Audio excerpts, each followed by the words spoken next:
Le sommeil, c'est sans aucun doute un des piliers fondamentaux de notre santé.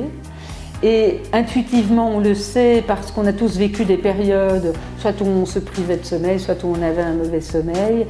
Et on sait à quel point ça va avoir un impact direct sur la qualité de notre journée, qu'à long terme, ça a un impact majeur sur la qualité de notre santé.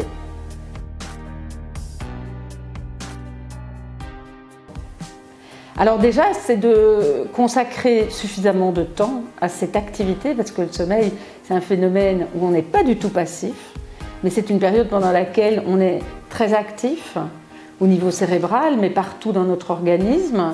Il y a une recharge, il y a une série de resets, de processus de réparation. Il y a toute une série de phénomènes qui ne se produisent d'ailleurs que pendant le sommeil et pas du tout pendant l'éveil.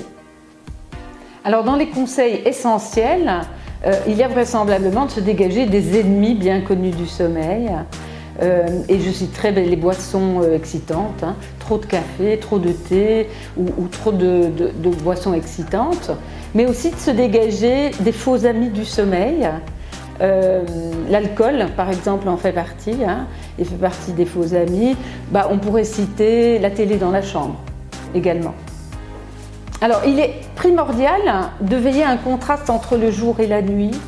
Et pour résumer ça, on pourrait dire que pour avoir un bon sommeil, le meilleur sommeil qui soit, c'est de veiller à être actif physiquement et mentalement la journée. Et c'est vrai que mentalement, c'est aussi nos relations sociales. D'autre part, simultanément, on pourrait dire, il y a lieu pour que le sommeil puisse s'installer d'être calme, détendu, à la fois dans son corps, mais aussi dans sa tête, dans ses pensées et dans ses émotions.